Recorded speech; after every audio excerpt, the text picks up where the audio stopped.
Así es, Fátima, vamos a hacer pues este paréntesis a toda la celebración del fútbol para conversar con el ministro de Defensa, Jorge Nieto, a propósito de los eventos en su gestión. Está por supuesto el tema presupuestal, pero fuera de cámaras conversábamos sobre algo que todos los años nos lamentábamos y en realidad, valgan verdades, este año no hemos visto con la misma magnitud, al menos hasta ahora, o no hemos tenido que informar de desastres, tragedias relacionadas con heladas y friajes. Él ha estado en Arequipa.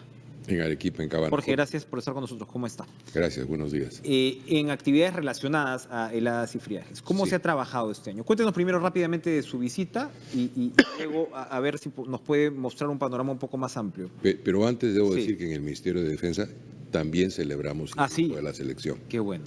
Y me he hecho acordar un viejo libro que leí de un sociólogo alemán que se llama Ocio y Deporte, que muestra cómo la imposición de reglas en el fútbol, de reglas que van tratando de eliminar la violencia en el juego progresivamente a lo largo de décadas, va aparejada con el proceso de construcción de civilidad y de reglas que pacifican también la transmisión de poder. Es un libro muy interesante. Qué interesante.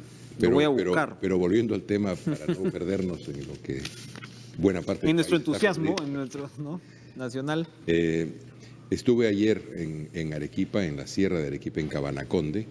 En Cabanaconde se dieron reunión alcaldes de 7 distritos vecinos, todos ellos con el problema del friaje y las heladas, pero en particular, y ese es el tema que nos llevó de modo significativo a esta localidad, es el tema del volcán Sabancaya, que tiene unas fumarolas de hasta 4 o 5 kilómetros de alto y que aparentemente los técnicos dicen que bueno, esto es un problema, pero no tanto. Pero nosotros hemos estado en la zona varias veces ya. Esta es la 5ª o 6ª visita que realizo y hemos visto en el sitio los ojos irritados de los niños, el incremento de enfermedades broncopulmonares en los ancianos, en las ancianas, y por tanto hemos hecho gestiones. En eso ha sido muy importante la señora Lange, la esposa del presidente, que nos ayudó a conseguir una cantidad importante, 10.000 en total, de tapabocas para que respiren mejor, no sean afectados por las cenizas, y de lentes que les permitan también evitar que las cenizas sean un problema para la vista. De modo que ella consiguió con una iglesia mormona una donación muy importante que se ha añadido a una que colectó un canal de televisión privado, y también al esfuerzo que hace las Fuerzas Armadas, porque esta vez tuvieron las 3, el Ejército, la Marina y la Aviación, haciendo una acción cívica multisectorial, es decir, llevando muchos servicios del Estado, pero sobre todo salud, las distintas especialidades, como 12 especialidades, para atender a la población, y es una cosa que estamos haciendo recurrentemente. En el caso del Comando Operacional Sur, que tiene sede en Arequipa, pero que es Tacna, Moquegua, Arequipa, Cusco, Puno, esta es ya creo que la 10ª u 11ª acción, intervención multisectorial que estamos haciendo en la zona, y en efecto, las cifras nos dicen que esta vez hemos tenido mejores registros tanto para enfermedades broncopulmonares como para fallecimientos por temas de heladas y de friaje. Entonces, la acción que hemos realizado ha sido eficaz, pero también es verdad, para no exagerar nuestros méritos, que el fenómeno climatológico ha sido menos intenso. Ha sido intenso, pero menos intenso que otros. ¿Alguna implicancia, pregunta obligada, con el cambio climático? De lo que hemos visto hasta ahora, por supuesto, pues el niño costero no tuvo ¿no? una gran influencia por ese lado. De repente, ¿el calendario también se va volteando en algo? Lo que dicen los técnicos es que efectivamente todos los fenómenos y todas las transformaciones que estamos viendo tienen que ver con este gran fenómeno del cambio climático global, que es un fenómeno que tenemos que enfrentar, que es un típico fenómeno que atañe a la humanidad. No a un país o a otro país, sino a la humanidad. Y aparentemente el Perú es uno de los países que más afectaciones tendrá sobre este tema. Y tenemos una comisión que preside la ministra de Ambiente, que está viendo todo lo que es un plan de contingencias para enfrentar el fenómeno. Yo he visto imágenes extraordinarias del famoso satélite recientemente. ¿Tiene aplicación para momentos como este, para fenómenos como este? En general tiene aplicación también para momentos como este, porque tiene que ver, por ejemplo, el tema de las heladas tiene que ver, uno piensa que bueno, menos frío puede ser mejor, y sin duda lo es, pero se incrementan las lluvias. Al incrementarse las lluvias en temporadas no usuales, se mojan los pastos. Al mojarse los pastos, los animales no tienen que comer porque el pasto mojado, Claro. el empaquetado se pudre. Entonces se generan problemas de otro tipo. O hay producción como la del chuño que no se da porque no hay el frío suficiente para que ocurra. Pero también es cierto que en los últimos años se han dado campañas para que la gente aprenda también a cuidar a sus animales, ¿no? Entonces, de repente también la gente está aprendiendo ya, digamos, tiene ya el método un poquito más instalado, ¿no? Y se están Uno quisiera construyendo, pensar eso. impulsando la construcción de cobertizos. De cobertizos. Nosotros exactamente, tenemos, ¿no? justamente vengo ahí de la tercera región, vimos hace un par de meses una idea que tenían ahí, sugerimos que desarrollaran la idea y ahora ya nos han presentado una maqueta, un proyecto y un presupuesto de lo que sería una especie como de mini complejo para unas 16 familias de casitas calientes con cobertizos para animales grandes, para animales medianos, para animales pequeños, con un espacio de aula, con un espacio central para actividades comunales, que vamos a tratar de hacerlo en conjunto con el MIDIS, ya no para esta, porque ya estamos entrando en la parte final, pero para tener una política preventiva que nos permita que el próximo año muchas zonas del Ande tengan estos espacios en los cuales en las noches más inclementes puedan refugiarse con seguridad. De lo helado a lo caliente, antes de entrar al tema presupuestal, pensiones militares y policiales. La Comisión de Defensa ni siquiera escuchó la propuesta o decidió no escuchar la propuesta del Ejecutivo para reordenar este tema de las pensiones. No es cuestión de explicarlo muy técnicamente al televidente que de repente no está al tanto, pero el hecho es que hubo estos decretos en el 2012 que hace una diferenciación, ¿no?, entre los que se comenzaron a pensionar a partir de esa fecha y los que venían de atrás. El gobierno, el Ejecutivo propuso un paquete, tenías 4 etapas, habían unos bonos extraordinarios y propuso o pretendía proponer un ordenamiento. Había observado la ley del Congreso, que entiendo yo le costaría aproximadamente 1.100 millones al Estado al año, un total de 17.000 millones. Estamos hablando de como 0.85 más del PBI de déficit hasta el 2021. O sea, es buena gracia, es la homologación que propone el Congreso. ¿Cómo es esto? ¿Cómo es esto que la Comisión de Defensa dice, no vamos a escuchar primero, nos vamos de frente al Pleno y que voten y la aprobamos por insistencia? Mire, las demandas de pensiones de las Fuerzas Armadas, pero en general, son justas y el presupuesto es escaso. Ese es el problema que tenemos. Esa es la verdad de la milanesa. El punto es cómo encontrar una solución ¿Perforamos? Para que vayamos en una solución de fondo al problema de las pensiones, se resuelva la distorsión que se introdujo en el 2012 y al mismo tiempo esto se ha hecho dentro de un criterio de cierto manejo y disciplina fiscal. Pero el Congreso se está yendo por la opción maximalista, entonces. Y yo creo que vamos a esperar a ver qué vota el Congreso en su plenaria, pero podría modificar todavía características de la ley. O encontrar alguna salida que nos permita resolver ambas cosas, resolver una solución de fondo al tema pensionario y al mismo tiempo mantener la disciplina fiscal en los márgenes en los cuales podemos. ¿Usted confía que puede darse este escenario? Yo quisiera que se dé ese escenario, que se produzca, porque yo veo la realidad también del sector, de nuestro sector, y tenemos que enfrentarla. Es un tema muy importante. No basta solamente con que tengamos capacidades tecnológicas o de modernización de equipos, sino que tenemos que cuidar al ser humano. Es muy importante eso. Pero hay que hacerlo en un contexto en el cual se propicie el crecimiento y por tanto se incrementen nuestras capacidades fiscales. ¿Cuáles son las principales características para el presupuesto asignado a su sector? Que por supuesto tiene que pasar también por la aprobación en el Congreso. ¿Cuáles son las novedades, si es que las hay? ¿Seguimos la misma línea? ¿Prioridades en términos de equipamiento, de compras? Es un presupuesto de 157.000 millones, el presupuesto general de la República. En el caso del sector de defensa estamos hablando entre más o menos de 5.500, si redondeamos todo estamos alrededor de 7.000 y tantos, que es más o menos el presupuesto que tuvimos el año pasado.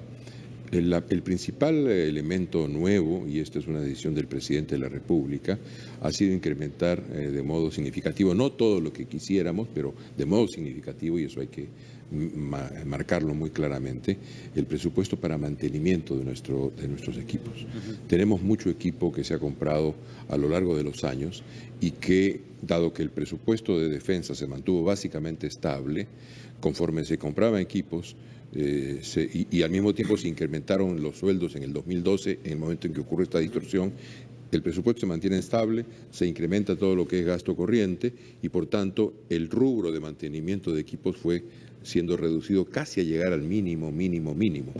Entonces, esta es yo diría que es la primera. ¿Desapareció ese rubro, según usted me lo comentó alguna vez? Prácticamente desapareció. Incluso estábamos ya pasando. Para aumentar gasto corriente. Para aumentar gasto corriente. Entonces, porque también había necesidad de mejorar, digamos, salarios del personal, etcétera, ¿no? ¿Pero qué pasó con el amigo Cateriano? ¿Se equivocó con la calculadora? ¿Qué pasó? O sea, ¿dejaron ese hueco? No recuerdo quién estaba en economía entonces. Señor Balaquivi. Pero fue una salida, digamos, que se encontró para poder mejorar salir del paso. Salarios. Y claro, nos fue generando un problema a lo largo de los años, porque tenemos material que requiere con urgencia mantenimiento. Estamos hablando de aviones, estamos hablando de barcos, estamos hablando de ¿Y cuánto camiones. se le va a asignar entonces al se ha logrado una asignación, si no recuerdo mal, de 210 millones para ese rubro. Creo que es lo principal. Luego todo lo demás ha ido más o menos en el marco de lo que queremos y se está viendo las posibilidades de hacer esfuerzos para comprar algún tipo de equipo como 2 aviones tipo C-130, esos grandes aviones que transportan 20, 25 toneladas de material, que nos permitan, sobre todo pensando en las lecciones del niño costero. Nos fueron muy necesarios, finalmente los obtuvimos gracias a la solidaridad de países como Estados Unidos, como Brasil, como la propia Bolivia, que nos mandó un avión de este tipo, y otros países que en este momento no recuerdo, pero que nos fueron muy útiles para trabajar el tema de transportar grandes cantidades de ayuda humanitaria. Ese es un tema, por ejemplo, importante. Están también otro tipo de compras que tienen que ver con el mismo fenómeno del niño costero, porque estamos tratando de comprar capacidades, material que tenga un uso de defensa, pero que tenga también un uso de acción de gestión de riesgos y desastres. Están, por ejemplo, unas naves, unos barcos que tienen una rampa que sale del barco y puede estacionarse prácticamente en cualquier punto de la costa del Perú, que es una costa que tiene poca infraestructura portuaria. Y yo comentaba en un programa reciente con el presidente Kuczynski cómo en llegar con ayuda humanitaria a Guarmey fue muy complicado, era armar toda una operación logística realmente compleja, que nos hacía perder tiempo y uso de recursos. Había que hacerlo, se hizo y finalmente lo resolvimos, pero podríamos resolverlo más fácilmente si tuviéramos un equipamiento mejor. Usted no solamente está en la cartera de defensa, sino que es sociólogo, interesado en el tema, sin duda. 25 años de la captura de Abimael Guzmán. Usted tiene parte de este bulto con los remanentes en Ebrahim, por supuesto, que es un fenómeno probablemente muy distinto a lo que vemos con la pugna política alrededor del Movadef y demás, pero siempre es un foco de preocupación y cada tanto tenemos que comentar pues la muerte y lamentar la muerte de efectivos militares en enfrentamientos y demás. ¿Cómo llega el Perú a estos 25 años?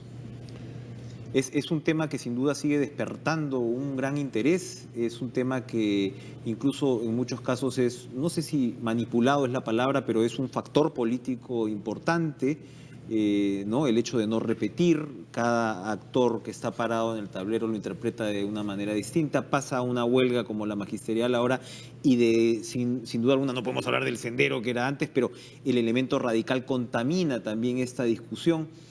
¿Cómo estamos parados en el Perú a 25 años? Pienso en 2 temas, ya que hablas de la profesión del sociólogo, pienso en un tema que tiene que ver con una definición que hizo en su momento Montesquieu sobre cómo ciertos estados autoritarios caen muy fácilmente porque concentran todo el poder en la cabeza. Si la cabeza no existe, el estado se desmorona. Y creo que eso fue lo que ocurrió con Sendero Luminoso. Era un conglomerado de gente tan cohesionada alrededor de su liderazgo que capturado su líder, todo lo demás fue desmoronándose sistemáticamente, de modo que el golpe que dio en su momento el GEIN para capturar a Guzmán, yo creo que resolvió de manera estratégica el tema de la amenaza terrorista.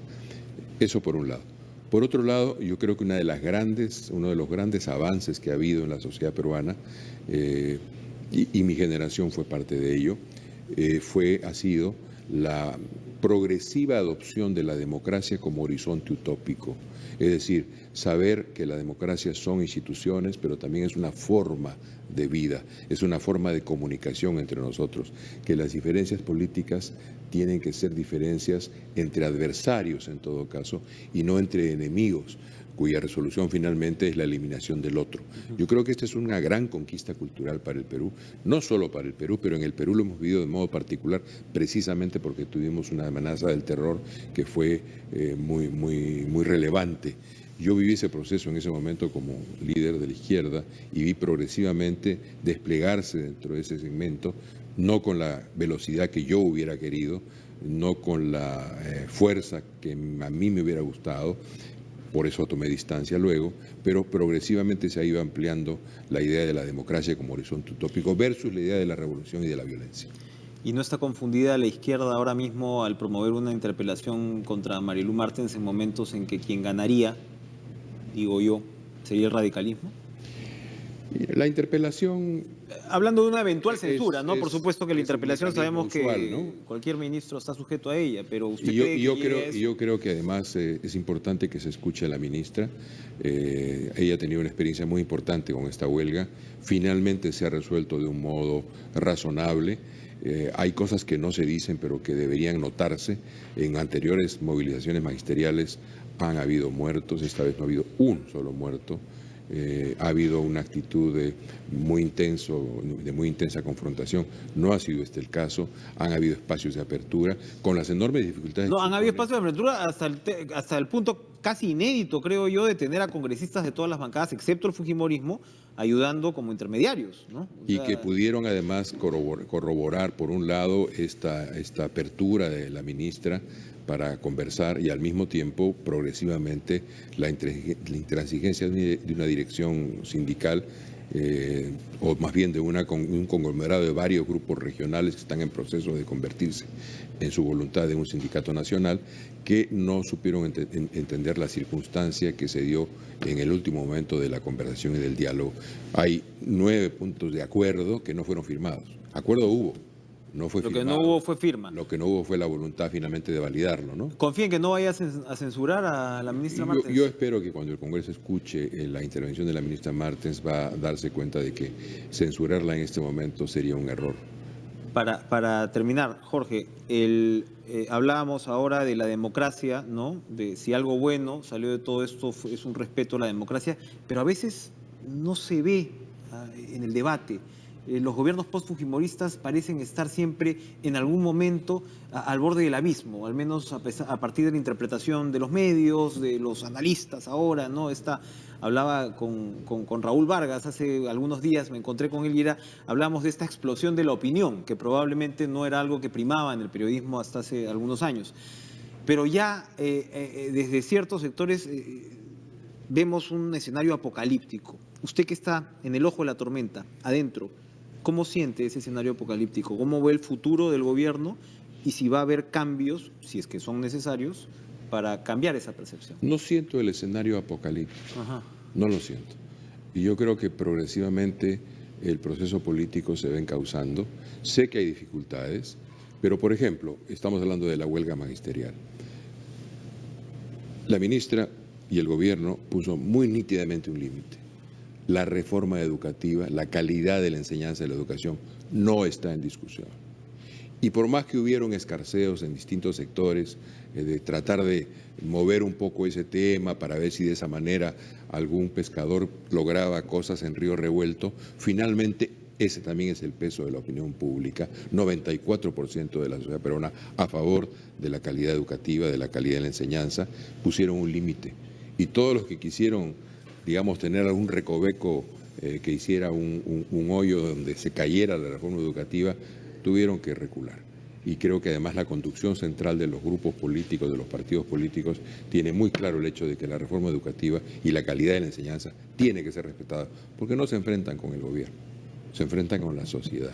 Y ese es un elemento muy importante que además nos permite responder tu pregunta. Finalmente, cuando encontramos temas de agenda que son causa nacional, el país se enrumba, todo el país se enrumba, porque es un poco la circunstancia en la que estamos. Efectivamente, tenemos un gobierno, diría, que no tiene una mayoría en el Congreso, eso le da un elemento de fragilidad. Tenemos una mayoría muy poderosa en el Congreso, pero tampoco es que pueda hacer lo que quiere, porque hay finalmente una sociedad, una opinión pública que logra encauzar el conjunto si es que sabemos tocar las fibras adecuadas, las teclas precisas para tocar el piano con los 10 dedos. Ojalá, sí, bueno, el gobierno tiene que sacar los dedos de organista en estas circunstancias. Bueno, nos hemos pasado de tiempo, pero siempre nos pasamos de tiempo un poquito con Jorge Nieto, porque siempre es muy interesante conversar con usted, ministro. Gracias por acompañarnos esta mañana. Gracias por la invitación. Y vámonos a una pausa. Regresamos con más en TV Perú Noticias.